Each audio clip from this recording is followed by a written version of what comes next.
రైతులకు అందాల్సిన ఎరువులు బ్లాక్ మార్కెట్ చేస్తూ ఈరోజు స్కాములు కనిపిస్తూ ఉన్నాయి.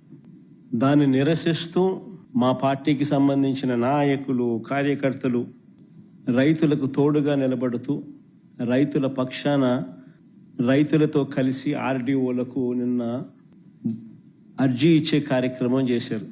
ఆశ్చర్యం ఏమిటనంటే రైతుల తరపున మేము చేసే ఈ కార్యక్రమం అడ్డుకుంటూ ఏకంగా పోలీసులు దీన్ని అనగదొక్కే కార్యక్రమం ఏ మాదిరిగా చేస్తారు అని చెప్పి చూస్తే ఆ నోటీసులు ఒకసారి చూపించడం, ఒకసారి ప్లే చేయండి. ఒకసారి ఆ నోటీసులు ఒకసారి చూస్తే రైతు నాయకులు, మా నాయకులు, కార్యకర్తలు ఇళ్లకు అర్ధరాత్రి పోలీసులను పంపి ఇంట్లో బెదిరించి ర్యాలీలకు వస్తే కేసులు పెడతామని చెప్పి ఏకంగా బెదరగొడుతూ నోటీసులు ఇచ్చారు.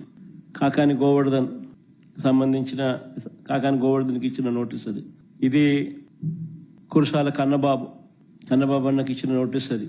ఈ పక్క లేళ్ళ అప్పిరెడ్డికి ఇచ్చిన నోటీసు, అంబటి రాంబాబుకి ఇచ్చిన నోటీసు, ఇంకా ఆ పక్క అనంత వెంకటరామరెడ్డికి ఇచ్చిన నోటీసులు. రైతుల తరపున రైతులకు తోడుగా వైఎస్ఆర్ కాంగ్రెస్ పార్టీ నాయకులు పార్టిసిపేట్ చేస్తే ఇచ్చిన నోటీసులు నేను మీకు చూపిస్తా ఉన్నా.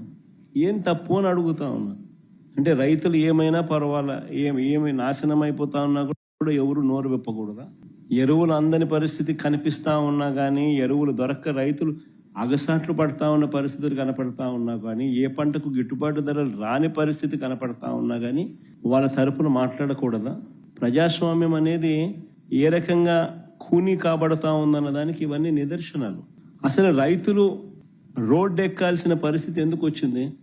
మీరు గన ఎరువులను అందించాల్సిన ఎరువులను అందించి ఉండింటే అసలు ఈ పరిస్థితే ఉండేది కాదు కదా. ఏ రైతు రోడ్డు ఎక్కే పరిస్థితే ఉండేది కాదు కదా. మీరు స్కాములు చేయకపోయినంటే ఎరువుల విషయంలో ఈ పరిస్థితి వచ్చి ఉండేది కాదు కదా. ఎరువుల కోసం 2 నెలలుగా రైతులు పడుతూ ఉన్న అగచాట్లు 2 నెలలుగా జరుగుతూ ఉంది. It's not something over night జరిగింది కాదు. 2 నెలలుగా ఇది కనిపిస్తూ ఉంది.